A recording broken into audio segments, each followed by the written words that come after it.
c'est moi, comment ça va? J'espère bien. Je vous retrouve aujourd'hui pour une vidéo un petit peu spéciale. J'avais envie de faire une petite expérience. Une petite expérience donc en mode découverte du tarot. Je sais pas, alors je suis pas une professeure. Alors je tiens d'abord à vous dire une chose très importante, je ne suis pas une professeure. Je suis pas une tarologue professionnelle hyper je cherche un briquet en même temps que je vous parle, c'est pour ça que vous m'entendez bizarre. Je suis pas une experte, une grande experte du tarot, d'accord? Donc ne prenez ce tirage avec des pincettes les amis. Mais j'avais envie d'essayer de faire... Alors déjà ce que je voudrais essayer de faire c'est trouver un briquet, évidemment je n'en trouve pas. Où est-ce qu'il est mon briquet? Bon, je vais me débrouiller autrement. Je voulais vous faire découvrir un peu le tarot en fait pour les gens qui connaissent vraiment pas du tout. Alors en mode très humble, hein, en mode découverte du tarot, mais c'est pas une formation hein, les amis. Hein, je vais explorer avec vous en fait des techniques, enfin une technique. Et puis si vous aimez tant mieux, si vous aimez pas tant pis, ça va pas vous apprendre tout sur le tarot. Mais ça peut vous donner peut-être des angles de vue un peu différents, un peu particuliers par rapport comment dire, aux façons de faire entre guillemets très traditionnelles. Donc voilà. Alors par contre il s'est passé un truc intéressant ce matin, c'est que dans ma... Alors on va prendre les choses dans l'ordre. Ça c'est les tarots que je vais utiliser aujourd'hui. J'ai décidé à chaque tirage de vous faire une petite présentation des tarots que j'utilise très rapide. Donc ça, c'est le grand tarot ésotérique, le tarot surréaliste, le tarot Morgan Greer, le tarot de la nouvelle vision, le tarot des oppositions.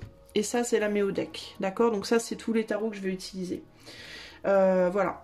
Ensuite, je vais vous montrer deux choses. La première chose, c'est donc ce matin, donc j'ai décidé de vous faire une première vidéo sur le thème du battleur, qu'on va utiliser d'ailleurs. On utilisera cette carte-là pour, entre guillemets, en carte de base du tirage. Mais avant, j'ai été inspirée de prendre toutes les arcanes majeures du tarot de la nouvelle vision pour voir un petit peu comment, de manière intuitive, comment les arcanes pourraient être réorganisées en 2022. Pourquoi? Parce que j'ai eu une discussion hier avec notre cher Saint-Cide, notre cher Hugues, à propos des tarots et de la temporalité. Et à un moment donné, Hugues a dit une chose très pertinente. Il m'a dit attention avec les tarots parce que quand ils ont été créés, ils étaient les temporalités, les signes astrologiques, etc. ont été faits d'une certaine manière. Mais tout ça, ça évolue avec le temps et donc on ne sait pas si c'est toujours pareil ou pas, etc. Et du coup, ça m'a donné une idée ce matin. Je me suis dit bah tiens. C'est vrai ça, que quand les tarots ont été créés, les arcanes ont été mises dans un ordre très spécifique qui correspondait pardon, à l'époque où ils ont été créés, mais en 2022, les choses ont bien changé. Donc je me suis dit, je vais faire un tableau et je vais regarder aujourd'hui, si le tarot était créé aujourd'hui, bah, dans quel ordre on pourrait le mettre. Eh ben, j'ai été très surprise de ce que j'ai découvert parce que j'ai découvert quelque chose qui me paraît vraiment bien correspondre à ce qu'on est en train de vivre en ce moment. Je pense qu'on est dans une période vraiment clé pour l'humanité et le futur de l'humanité. Et je vous propose donc de découvrir rapidement avec moi le tableau que j'ai fait et ce que j'en ai tiré en termes d'explication. Donc je vous laisse regarder. Bon, alors voilà ce que j'ai trouvé. Le résultat de ce grand tableau que j'ai fait. Alors, on va l'examiner ensemble. Donc voilà. J'ai décidé donc de mettre toutes les arcanes. J'ai demandé donc... j'ai soustrait toutes les arcanes de mon tarot de la nouvelle vision. Et j'ai demandé à ce qu'on me montre...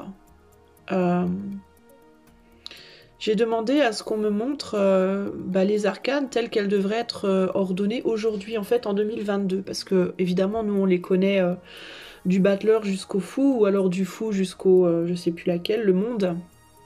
Du fou au battleur, enfin bon, bref, je sais plus, il y a la différence entre le Marseille et le Rider-Waite. Mais toujours est-il que... donc il a un ordre traditionnel, hein, le fou, la papesse, l'impératrice, l'empereur, etc., etc., etc. Mais ça, c'était quand il a été créé. Moi, je voulais qu'on me donne l'ordre tel qu'il est aujourd'hui. Donc on va commencer là. Donc comme vous pouvez le voir, on a d'abord le soleil en haut à gauche. Ensuite, on a la force. Ensuite, on a l'empereur. La roue de la fortune, le chariot, le fou, donc le mât, la justice. Ensuite, on descend sur la tour, la lune, le pendu. On a en plein milieu du tirage, ici, clac, on a le hiérophant, donc le pape, en plein milieu du tirage, ce qui est intéressant. Ici, on a la tempérance, ensuite on a le monde, ensuite l'étoile, ensuite le diable, le magicien, l'ermite, la mort, juste sous le pape, la mort, le jugement, les amoureux, l'impératrice, et en dernier, en tout dernier, et ça c'est aussi intéressant, on a la papesse. Et entre la papesse et le pape, on a la mort. Donc c'est hyper symbolique. Alors moi, ce que j'y vois, en fait, c'est véritablement la naissance, la montée du matérialisme, hein, donc du diable. Le diable qui sort, regardez par cet arbre-là, la pomme, le diable qui monte et qui fait tomber la tour de ce qui avait été précédemment instauré dans le monde, entre l'homme et la femme, le féminin et le masculin. Donc il y a un vrai dérèglement au niveau des polarités. Pour donner naissance à un nouvel enfant, celui que Aleister Crowley aurait appelé The Crown and Conquering Child, donc l'enfant conquérant et couronné, donc la naissance d'un nouveau monde, entre guillemets, si on part du bas vers le haut, toujours dans cet esprit d'élévation, un enfant qui va donc s'imposer au monde, qui va imposer une façon de voir les choses, avec un agenda qui est caché, avec le singe, ici l'idée du singe. On dirait qu'il sort des eaux, donc il sort du féminin. Donc il y a la naissance d'un nouveau féminin, en fait. Donc c'est comme s'il y avait un nouveau masculin qui naissait par un nouveau féminin, en fait. Avec beaucoup de force, et qui s'impose ici avec la force. Vous voyez, au fond, dans l'image de la force, tout en haut, il y a un homme qui est au-dessus d'une montagne, une énorme statue, comme ça. Donc il y a quelque chose qui est imposé avec force au monde. Tout ce qui est profond avec l'ermite ici se retrouve bloqué, c'est-à-dire l'intuition, les sentiments, les choses profondes, comme ça, la vision intérieure, le monde intérieur se retrouve bloqué. Le monde donc du féminin, dans sa façon de s'exprimer naturelle, se retrouve bloqué et ridiculisé. Au nom d'un empereur, au nom de l'imposition d'un nouvel empereur, donc qui est imposé avec la force. Encore une fois, cet enfant imposé avec force, qui s'impose avec force. Ici, on a la papesse, donc il y a l'idée que c'est quelque chose qui est secrètement organisé, c'est un changement radical avec la mort secrètement organisée. On dirait que le pape est impliqué dans cette... Le pape, on dirait, c'est la pièce vraiment maîtresse, centrale du jeu. On dirait que c'est l'imposition d'une nouvelle idéologie, d'une nouvelle religion, d'une nouvelle façon de voir les choses, qui va changer radicalement la donne. Et cette roue de la fortune ici, elle est intéressante parce que comme elle est retournée, on a l'impression qu'on retourne en arrière en fait. Donc c'est comme si on nous disait que le courant était inversé en fait. Il y a quelque chose qui s'est inversé. Quelque chose où clairement... alors là c'est intéressant, on a le jugement avec la tempérance et les amoureux. Donc on a la femme et l'homme. Donc il y a l'idée que là où la femme donnait avant son pouvoir à l'homme, s'incarnait dans l'homme, entre guillemets, l'homme agissait extérieurement dans le monde avec beaucoup d'intuition, beaucoup d'amour, etc. On a l'eau d'ailleurs ici en fond, avec cet enfant. Donc l'enfant, la somme des deux, c'était la femme, donc les émotions, le cœur incarné dans l'action. Et là, il y a quelque chose qui se transmute, et en fait, c'est l'action qui va s'incarner dans la femme. Vous voyez la différence? L'homme se retrouve à la traîne, en fait. Et c'est la femme qui décide. C'est la femme qui conduit le chariot et l'homme qui se retrouve, entre guillemets, dans l'ombre et attaché et qui doit suivre. Donc il y a l'idée de, plutôt que l'émotion incarnée dans l'action, ça va être l'action incarnée dans l'émotif. C'est-à-dire que... plutôt que d'avoir des hommes qui agissaient dans le monde de manière avec du cœur et de l'émotif, on va avoir des femmes qui vont agir dans le monde à la manière masculine. Ça explique exactement, ça reflète exactement ce que je vous disais dans un tirage précédent. que la représentation du féminin et de la féminité, bah en fait c'était c'était un faux féminin parce que c'était l'homme qui s'exprimait à travers la femme. Donc le côté brutal de l'homme qui s'exprime à travers la femme. Donc il y a vraiment une transmutation des énergies ici. Ici on voit les amoureux avec le monde et le mât. Oups, zut. Attendez. Avec le mât. Donc il y a l'idée de... Vous voyez, c'est intéressant entre le jugement et le monde. Dans le jugement, on a l'eau. Ici, dans le monde, en bas à droite, on a une terre aride avec des animaux. Donc, il y a l'idée que l'eau a imprégné le sol et a donné naissance à quelque chose de nouveau. Mais c'est vraiment en termes de matérialité, de choses concrètes que l'on peut voir et toucher. D'accord? On n'est plus dans les motifs. Là, on est vraiment dans ce qu'on peut voir et toucher. Il y a l'idée, du coup, d'un nouveau monde qui s'ouvre avec le monde ici, où les forces de la tempérance ont été transmutées et le féminin va s'exprimer d'une manière radicalement différente, encore une fois, avec l'idée d'une façon de s'exprimer très masculine, très brutale, avec l'explosion ici dans le fond de la... Ah, ça m'énerve. Pardon, les amis, c'est la première fois que je fais ça. Je sais pas comment enlever ce truc-là. Bon, bref. Voilà. L'explosion dans le fond de la carte, là. En bas à droite, du coup, on a une nouvelle impératrice où le masculin et le féminin sont mergés dans une féminine. C'est une féminine qui va se représenter d'une manière totalement innovatrice, comme on l'a jamais vu avant. Et on va retrouver une forme de justice, mais différente. Donc, alors j'ai du mal à comprendre la carte de la justice ici, en l'occurrence. Elle serait l'équivalent ici de... du monde. Donc c'est l'idée de vouloir rééquilibrer le monde. Trouver un nouvel équilibre dans le monde avec une féminine totalement différente. Une féminine beaucoup plus avec cette flamme masculine, justement. Donc il y a vraiment un monde qui se recrée et donc on tombe sur la dernière carte de la papesse. Donc l'idée d'une nouvelle sagesse. Et on retourne sur la mort et le pape. Donc une nouvelle sagesse, un nouvel idéal, une nouvelle idéologie, voire une nouvelle religion qui naît dans le monde. C'est un tableau... vraiment particulier, donc j'ai été assez subjuguée. Donc je voulais, voilà, vous le partager. Voilà les amis. Voilà. Alors, évidemment, c'est expérimental, d'accord? C'est l'inspiration que j'ai eue ce matin. Évidemment, selon la personne qui qui fera la même expérience, je pense que vous aurez sûrement des variations différentes.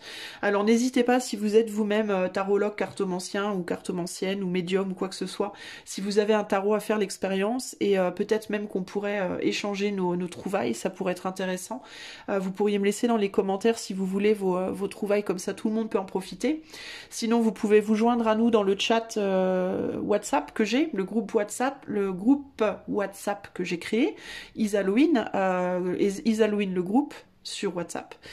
Vous avez le lien dans la description de la vidéo. Et si vous voulez faire l'expérience et venir partager avec nous dans le groupe, ça serait super sympa qu'on puisse voir un peu les variations. En tout cas, j'ai trouvé ça très particulier.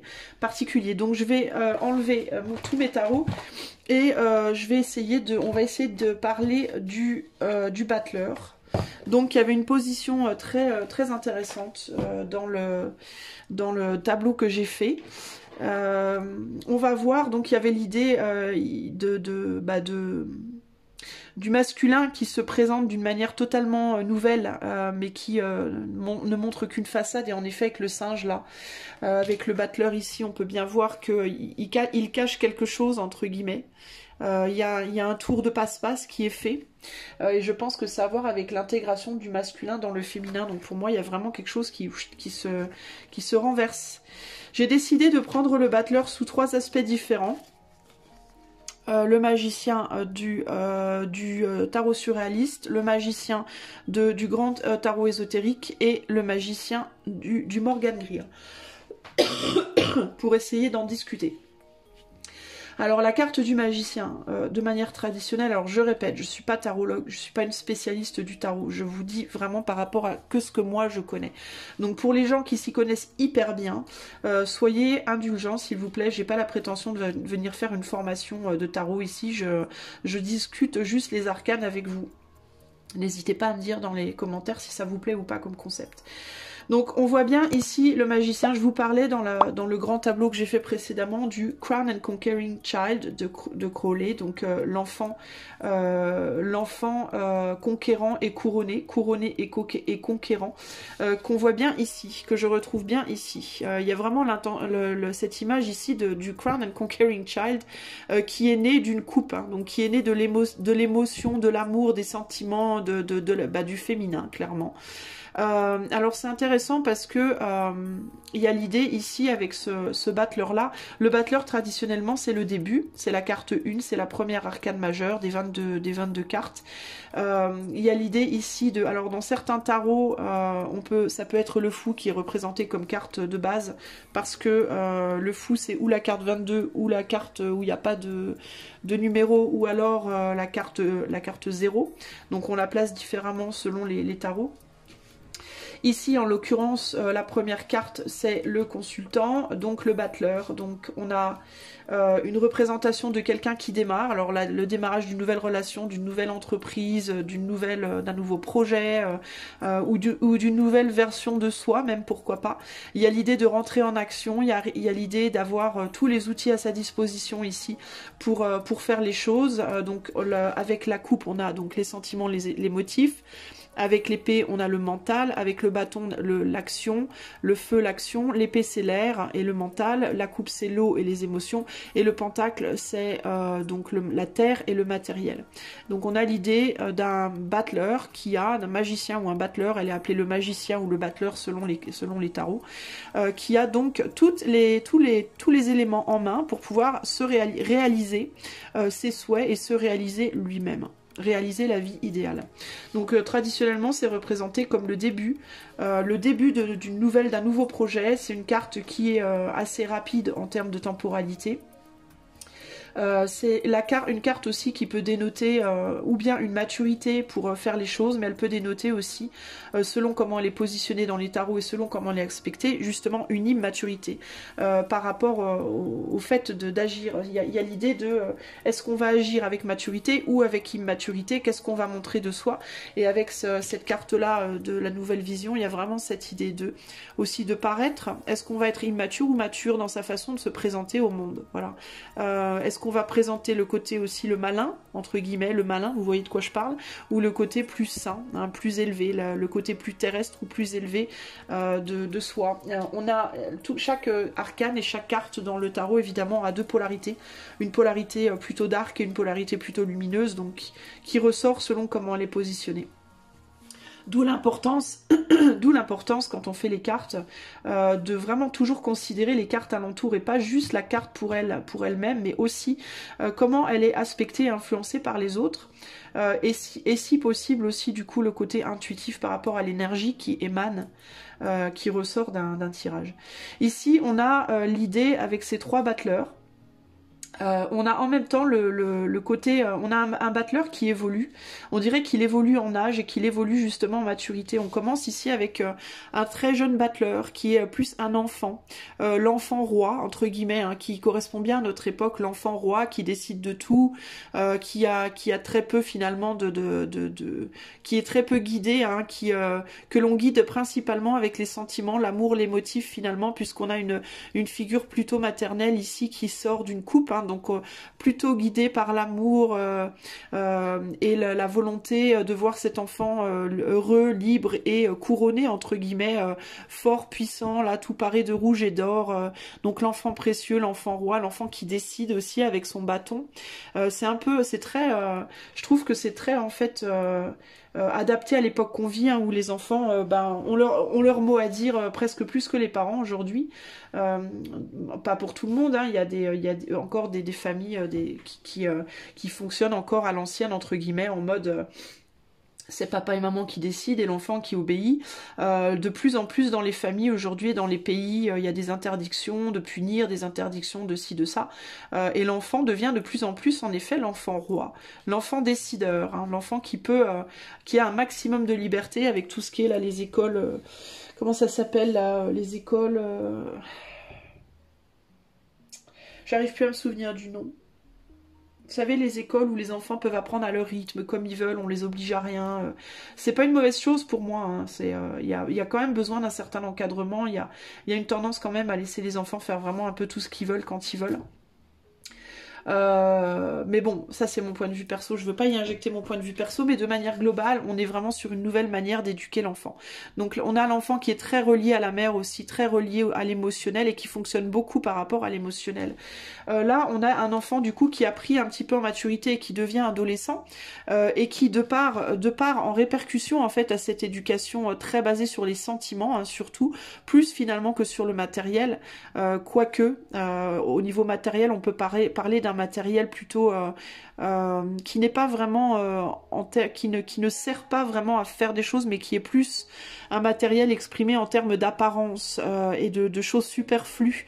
C'est plus un matériel superflu qu'un matériel véritablement utile, parce que si on regarde sur cette carte, il n'a pas beaucoup d'outils. Il a la coupe et le bâton, mais on n'a pas vraiment l'épée qui ressort sur cette carte, et on n'a pas vraiment le côté pentacle. C'est vraiment le côté apparat en fait, hein. C'est le côté bling bling et superficiel du matériel qui ressort ici, plus que le côté on a du matériel pour fabriquer, pour faire, pour l'utile. C'est plus un matériel d'apparence qu'un matériel d'utilité, et en termes d'air, on n'a pas vraiment d'épée, on a le côté bleu de l'air.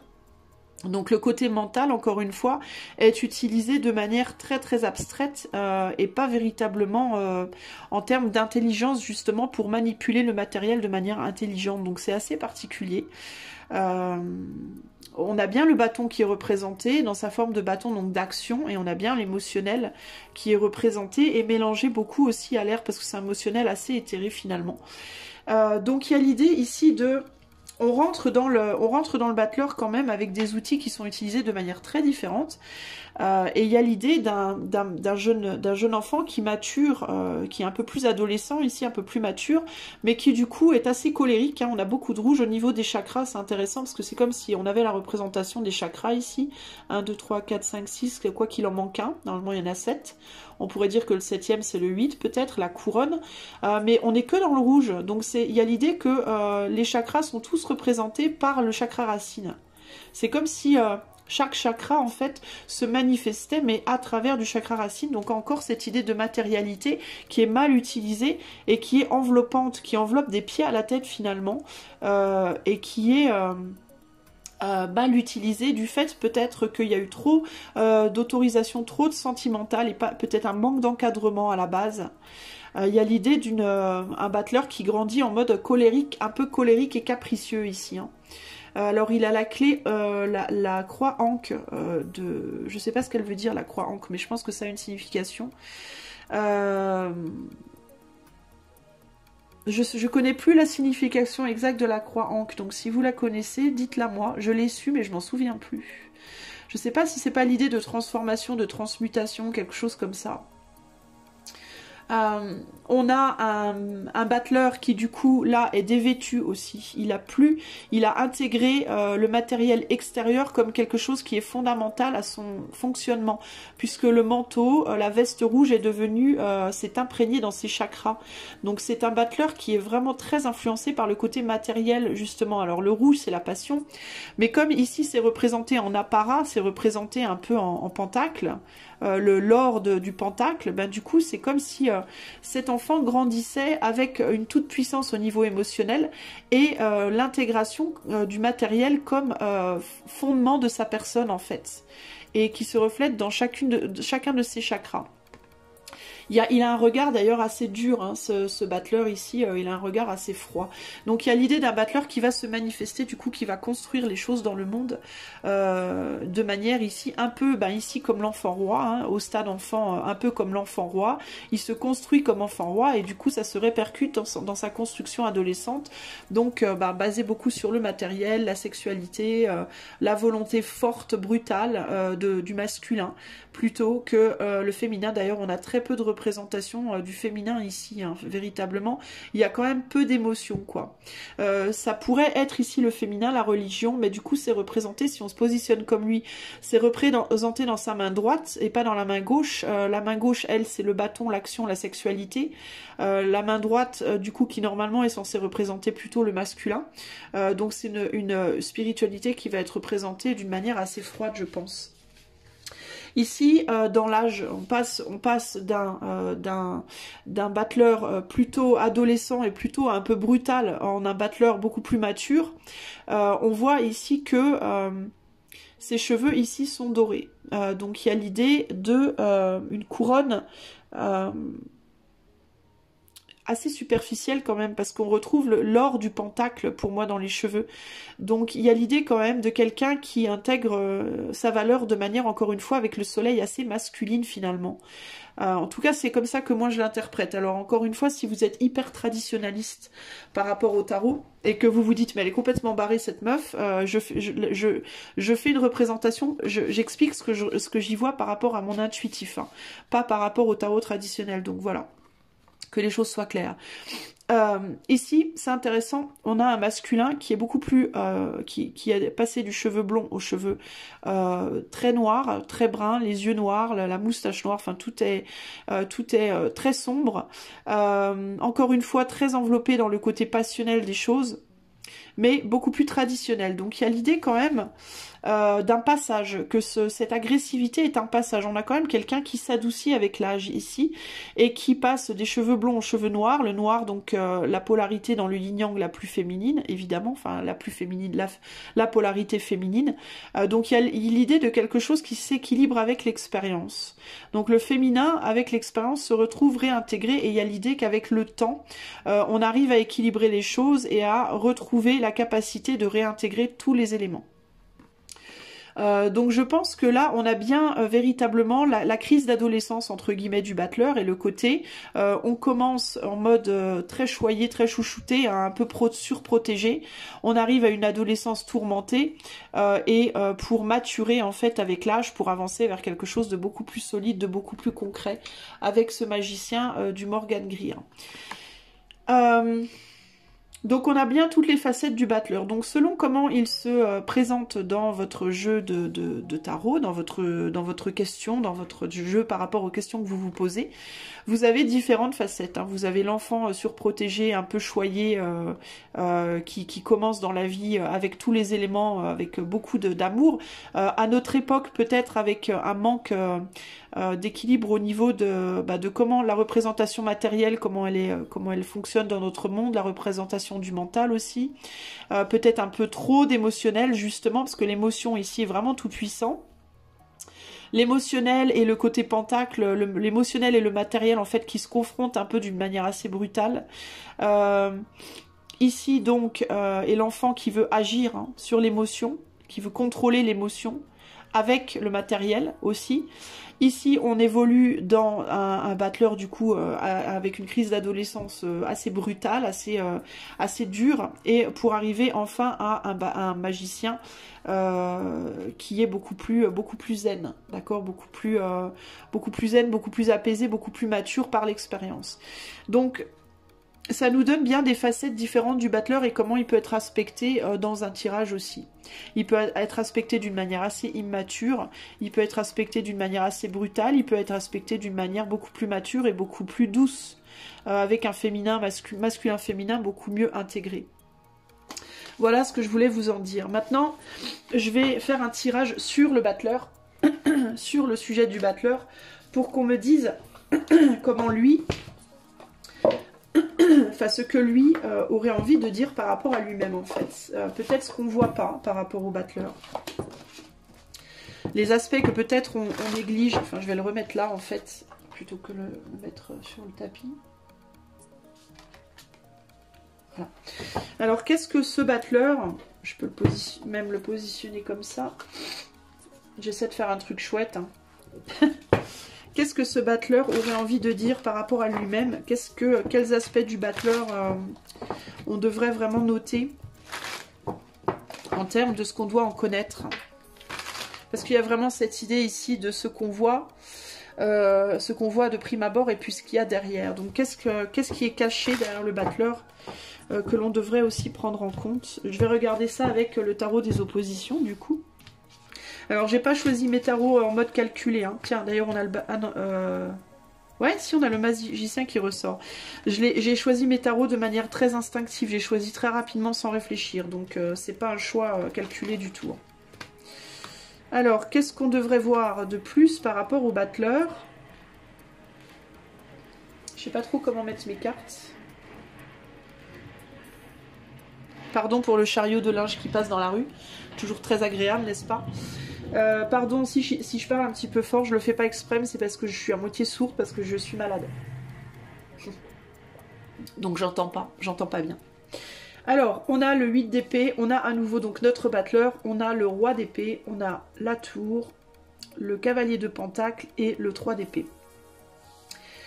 Alors, qu'est-ce qu'il nous raconte ce battleur? Là, il y a l'idée d'une libération avec le 8 d'épée en positif, il y a l'idée de comprendre que l'on peut se libérer soi-même, que les entraves sont psychologiques ici, parce que le 8 d'épée c'est toujours une entrave mentale. C'est quand on se dit je ne peux pas, je n'y arriverai pas, etc. etc. C'est très très mental, c'est pas quelque chose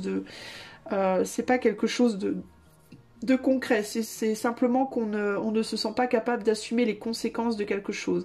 Et quand je parle de conséquences, on a la tour juste en dessous. Donc l'enfant roi et conquérant, il a perdu sa couronne là. Alors, si je parle en termes de des cartes par rapport à leur positionnement ici,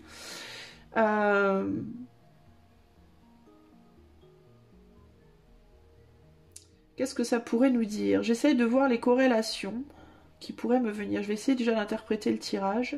Donc on a un battleur qui s'est libéré ici. Alors ça pourrait être s'est libéré du ventre de sa mère, parce qu'on a un battleur là qui est relié à la coupe. Vous voyez? Regardez bien. Sa main est reliée à la coupe qui elle est reliée à sa mère. Donc il y a l'idée de vouloir se libérer. La libération du ventre de la mère peut-être. Et par cette libération, il y a quelque chose qui s'écroule, c'est quelque chose d'assez brutal et rapide, donc il y a la chute de la couronne d'une certaine manière. Au moment où le cordon est coupé, l'enfant réalise, le jeune battleur réalise qu'il n'est pas, il n'est plus l'enfant roi, d'où peut-être la colère adolescente. La révolte adolescente, le fait de se rendre compte qu'on n'est plus choyé, on n'est plus protégé comme on l'était avant. On s'est libéré d'un endroit où peut-être on se sentait justement à l'étroit précédemment, puisque l'opposition ici c'est le fait de se sentir lié, les mains liées, à ne pas pouvoir bouger, à ne pas pouvoir sortir. Donc par la naissance ou par le fait de l'entrée dans l'adolescence, le fait de se sentir libéré, hein, quelque chose a été douloureux, hein, la sortie a été douloureuse. On a perdu sa couronne, mais on a du coup accès à une nouvelle lumière, entre guillemets, une lumière qui arrive avec donc le passage à l'adolescence. Le passage à l'adolescence où on réalise que l'on a les capacités, avec tous les éléments en main, de se réaliser soi-même. Ici, en négatif, on a un battleur qui ne sait pas utiliser ses outils, justement, qui n'a pas la capacité d'utiliser ses outils. D'où la révolte. C'est-à-dire que pour passer du battleur incapable, donc de l'enfant qui a perdu sa couronne et qui se retrouve incapable, à un battleur qui a la maîtrise, il y a cette période à traverser de grandes difficultés où le masculin prend le dessus, c'est-à-dire les crises de l'adolescence, les colères, les révoltes, les moi je veux ci, moi je veux ça, l'attrait pour tout ce qui est matériel, le côté je veux m'imposer, je veux être le roi. Il y a l'idée de vouloir retrouver, il y a comme l'idée ici de le cordon a été coupé, ça a fait une rupture brutale et une rupture douloureuse qui fait que l'enfant fait son caprice en fait de je veux retrouver cette sécurité. Et comme je ne peux pas la retrouver dans la mer que j'ai quittée, je me dois de la retrouver en moi-même. Je n'ai pas d'autre choix que de la trouver en moi-même. Donc ici, il y a l'idée de réaliser avec le cavalier de denier que l'on se doit d'agir soi-même, de s'investir soi-même pour transformer donc cette rupture très douloureuse, pour transformer cette tour très très brutale en une tour où l'on comprend que oui, on n'est pas le roi, mais on peut, cela dit, le devenir en utilisant, en s'investissant soi-même. Il y a l'idée de se sentir faible et d'avoir besoin d'être protégé. Putain, je montre mal mes cartes. Pardon les amis. De se sentir assez faible et d'avoir besoin d'une armure pour se protéger, d'y aller très lentement, parce qu'il faut sortir de ce côté négatif et capricieux du battleur pour évoluer vers une maturité où l'on arrivera à faire la différence entre un verbe et un mental tranchant et blessant pour aller vers un verbe et un mental beaucoup plus doux et beaucoup plus zen. Trouver sa propre vérité, mais être capable aussi de l'exprimer, pas comme ce roi-là, de manière autodestructrice, qui est prêt à se planter limite la dague dans le bras. Il tient une épée dans son bras et il est prêt à se planter la dague, sa propre dague dans la main qui tient son épée. Donc pas en mode autodestructrice, mais en mode véritablement noble et constructive, d'accord, pour pouvoir véritablement se libérer de cette difficulté à transformer cette rupture brutale en une rupture qui sera libératrice, pas enfermante, mais libératrice à la place. Donc il y a vraiment dans le battleur toutes ces facettes-là. Le battleur nous exprime le moment où l'enfant naît, mais est encore attaché à sa mère. On coupe la corde et on grandit juste dans l'adolescence où on devient suffisamment mature pour faire les choses par soi-même, de soi-même et par soi-même. Donc là, il y a la révolte du « mais moi, je voudrais continuer à compter sur ma mère pour me nourrir, pour me choyer, pour me donner ma valeur personnelle. » Et là, on réalise qu'on ne peut plus et qu'il est temps maintenant de trouver sa valeur personnelle par soi-même. Donc le battleur bien aspecté, c'est un battleur qui va être capable de comprendre tout ça et de se nourrir lui-même pour pouvoir d'une manière mature et en utilisant son mental, le matériel, l'amour, les émotions et aussi son action de manière équilibrée, ce qu'il va apprendre par les épreuves afin d'apprendre à se nourrir lui-même et à trouver sa valeur personnelle par lui-même et en lui-même. Donc le battleur, il englobe tout ce processus-là. D'accord? Donc en termes d'âge, on pourrait penser de la naissance jusqu'à l'âge adulte qui, de manière globale, alors pour une femme, en général, les femmes, elles maturent quand même assez rapidement, donc ça va être, je sais pas moi, de 0 à, je dirais 20 ans à peu près, 20-25 ans, selon la personne. Vers l'âge de 20-25 ans, en général, les 3/4 des gens sont capables de vivre par eux-mêmes, d'avoir leur appart, un boulot, voilà, et de subvenir à leurs besoins. Alors si on prend les choses de manière très terre-à-terre, je donnerais moi à peu près ce temps-là. Si on prend les choses sur un mode plus spirituel, ça peut vraiment parler de n'importe qui. Parce que l'évolution que l'on voit chez le battleur, elle peut être en termes de très terre à terre dans la vie de manière globale, elle peut être au niveau sentimental, au niveau mental, au niveau de l'action et au niveau aussi de l'affect. Mais au niveau spirituel, chacun va maturer de manière radicalement différente. Donc dans la matière, puisqu'on parle du corps physique, ça va correspondre, je pense, à un âge de 0 à 20-25 ans, selon les personnes. Après, au niveau sentimental, spirituel et matériel, ça va vraiment dépendre de la capacité de chaque personne à évoluer dans chaque domaine. Ça pourrait être défini, où en est la personne dans son évolution matérielle, spirituelle ou sentimentale.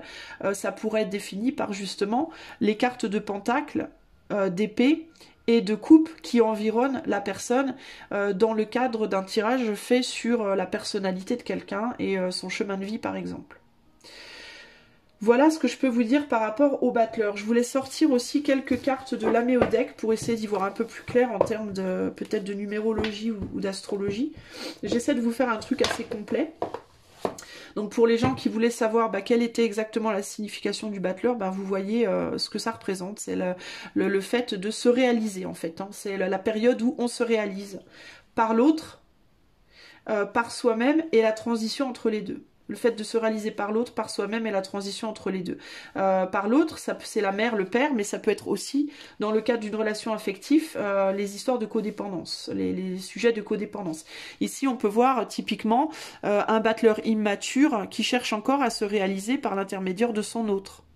Donc une femme par l'intermédiaire de son amoureux ou un homme par l'intermédiaire de son amoureuse, par exemple. Ça pourrait se refléter aussi comme ça. Ça peut refléter aussi sur un tirage par rapport à un enfant, sur votre enfant, d'accord, sur un tirage par rapport à un business. Si on parle du battleur en termes de nouveaux business ou de nouveaux projets, il y a l'idée d'un projet qui va encore dépendre de quelqu'un, un projet qui va dépendre d'une banque, un projet qui va dépendre d'un sponsor pour arriver à se mettre en place. Et la transition entre la dépendance entre quelqu'un ou même dépendance d'une subvention de l'État, par exemple, potentiellement, et qui passe par cette phase où on dépend plus de personne et on arrive à devenir un projet suffisamment solide pour tenir debout tout seul, sans avoir besoin de l'aide de qui que ce soit, et la période donc de transition. Donc selon le tarot que vous utilisez et selon comment il va être aspecté, votre battleur, vous regardez les cartes alentour, c'est ça qui va vous dire, qui va vous montrer les différentes phases de l'évolution du battleur et comment ça rentre en compte dans le cadre de votre tirage. Qu'est-ce qu'on peut me dire de plus à propos du battleur avec la Méo deck? Je vais sortir 3 cartes. Qu'est-ce qu'on peut me dire de plus à propos du battleur avec la Méo deck? En termes d'astrologie, numérologie, qu'est-ce qu'on peut m'en dire? Hop.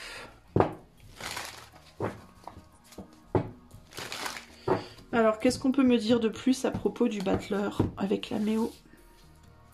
Alors, on a l'opposition, voilà, intéressant, le soleil et le quinconce. Ajustement à faire, voilà, ça reflète exactement ce que je viens de vous dire. Donc l'opposition, on tire un trait sur le lien à l'autre, on réalise, on est sorti du ventre, on est sorti on fait face donc à la personne à qui on est encore, de qui on est encore dépendant ou dépendante, la personne, la banque, le sponsor, peu importe selon le tirage que vous faites. L'opposition, 180 degrés, trouver un équilibre et une complémentarité. Donc il y a l'idée peut-être aussi ici, c'est intéressant de penser à cet aspect-là, le fait de trouver sa complémentarité avec quelqu'un. Donc ça peut être l'enfant qui est tellement complémentaire avec sa mère ou son père ou ses deux parents, qu'il a du mal justement à couper le cordon. On a du mal à couper le cordon parce qu'on se sent tellement bien dans le regard de l'autre, on se sent tellement valorisé, tellement beau, tellement justement conquérant, couronné dans le regard de l'autre, ou tellement fort par l'autre qu'on a du mal à couper le cordon. Donc là on est sur un battleur très immature, donc là il y a l'idée de devoir rentrer dans une forme d'opposition afin justement de couper ce cordon, de couper cette dépendance pour pouvoir passer au stade suivant qui est le stade entre guillemets adolescent. Le besoin de trouver un équilibre, une complémentarité du coup dans le processus de couper le cordon pour arriver à se réaliser par soi-même de manière assez martiale. On a Mars qui sort ici dans le rouge du battleur du tarot et du grand tarot ésotérique. Ici on a Neptune aussi, donc le côté rêveur de l'enfant qui se sépare de sa mère, le fait de se séparer du support et de se retrouver un peu en mode je plane un peu à 10 000 et je vais devoir utiliser toute ma force, tout mon chakra racine pour justement pouvoir m'ancrer et trouver une nouvelle façon de me réaliser de manière beaucoup plus mature. Il y a l'idée aussi un peu de l'enfant qui tombe des nues comme ça, qui tombe de la cigogne, qui tombe de l'air. Sur terre, la chute est douloureuse. Et il faut trouver son ancrage pour bien se stabiliser dans le matériel. Donc on commence par l'opposition. On arrive ensuite donc au soleil, que l'on retrouve ici, c'est assez intéressant. Le soleil qui se reflète dans les cheveux de cet enfant qui est tombé donc sur terre et qui doit maintenant s'ancrer. Là, il y a l'idée d'être dans un monde un peu onirique, hein, un monde un peu comme ça, abstrait et onirique, et de se retrouver donc ancré à la terre, pour arriver à se manifester d'une manière radicalement différente. Et il va donc falloir maîtriser donc le côté martial entre guillemets et terrestre et matériel pour arriver à se réaliser, tout en réintégrant l'émotionnel et l'esprit, mais d'une manière beaucoup moins où on rentre plus en dépendance entre guillemets. Le soleil ici nous parle du moi profond, de l'âme, de l'estime de soi, du rayonnement personnel. On passe au père et à l'époux, donc là on se réalise plus par la mère, on cherche à se réaliser par le père et donc le matériel en tenant tout seul sur ses deux jambes comme son papa entre guillemets. Encore une fois, c'est très imagé tout ça. Donc on a la représentation ici du soleil à la période de l'adolescence et quand on arrive à une forme de maturité, on passe au 150e degré du quinconce, on est sur Uranus. Donc l'idée de la Uranus, c'est quelque chose d'assez brutal aussi, mais c'est plus brutal en termes d'innovation. Pour moi, en tout cas, c'est comme ça que je le comprends. On est sur le 15-6, 150e degré, 15-6, donc le 6 c'est justement là le fait de se retrouver, de se, comment on dit, de trouver un consensus entre la mère et le père, de trouver l'équilibre entre la mère et le père, mais dans l'expression du moi totalement indépendant et capable de tout utiliser de manière très sage pour arriver à se réaliser de manière unique. En fait, ici, on a la mère, le père, on se représente par la mère, on se représente par le père, ici de manière extrême, et là, on trouve justement l'équilibre des deux. Avec le 15. Donc le 0, c'est la dimension spirituelle, hein, donc la communion spirituelle, le lien spirituel entre la mère et le père qui se retrouve du coup égalisé sur le 15. Le quinconce nous parle d'ajustement à faire, d'apprendre par l'expérience. Ben, c'est exactement ça, ça correspond exactement à ça. Ici, en termes de degrés, on était sur le 18-9, donc le 9, c'est la fin d'un cycle qui passe ensuite au 1 du consultant, du battleur, d'accord? Donc le 9, c'est la séparation de la mère, la transformation, d'accord? La sortie le coupage du cordon, entre guillemets, ok?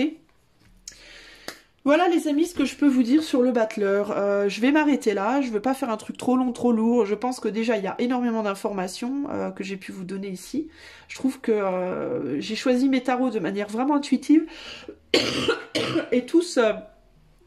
je trouve que tout se suit finalement de manière assez intéressante. N'hésitez pas à me dire dans la description de la vidéo du coup ce que vous avez pensé de ce tirage et si vous aimeriez que je continue toutes les arcanes majeures comme ça et voir après à passer aux arcanes mineures avec le temps. Je vais faire une playlist alors je vais pas appeler ça cours de tarot ou quoi parce que j'ai pas, encore une fois je répète et c'est très important, ceci n'est pas un cours de tarot.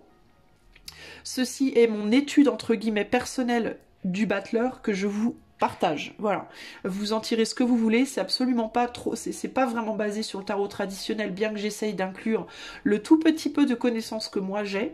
Mais si vous voulez avoir une connaissance plus approfondie du tarot traditionnel de Marseille, je vous conseille d'aller vraiment chercher la bonne personne, c'est-à-dire quelqu'un qui est vraiment un expert ou une experte du tarot de Marseille, parce que il y a aussi toute une étude à faire par rapport... là j'ai même pas une image véritablement du tarot de Marseille traditionnel à vous montrer, parce que j'en ai pas de tarot de Marseille traditionnel. Il faudrait que je m'en trouve un d'ailleurs. Mais il y a il y a plein de choses aussi à apprendre par rapport aux couleurs, aux détails des images, etc. Au tarot de Marseille que moi je connais pas nécessairement. Donc à vous de trouver la personne qui saura vous aider. Moi je pars du principe, c'est mon idée personnelle, que les temps ont changé. Le tarot de Marseille a été créé à l'époque du tarot de Marseille. Les temps à cette époque-là étaient radicalement différents. D'ailleurs, je suis entièrement d'accord avec Hugues de Saint-Cide, la chaîne Saint-Cide, à ce sujet. On est assez d'accord tous les deux sur le fait que les temps changent et donc il faut s'adapter, évoluer avec, bien que je respecte entièrement les instructions de base du tarot de Marseille et je les suis jusqu'à un certain point. Je me base, mes connaissances elles sont basées là-dessus. C'est ma maman qui m'a appris les tarots et elle m'a appris par le tarot de Marseille. Mais j'ai un côté très... moi j'ai un côté très... j'aime bien faire le truc à ma sauce. J'ai un côté très battleur, justement. J'aime bien faire les choses à ma manière, à moi. Et donc je vais chercher mes interprétations à moi, par mes méthodes à moi. D'ailleurs, je vous conseille fortement. Alors moi, Isa, Loïne, avec mon caractère à moi et ma façon de faire à moi, je vais vous conseiller de faire ceci pour vous-même, par vous-même, chez vous. Pour avoir votre propre interprétation et votre propre compréhension. Voilà, et bien j'espère que ça vous a intéressé, n'hésitez pas à me faire un retour, je vous fais des gros bisous et je vous dis à bientôt pour de nouvelles aventures, bye bye.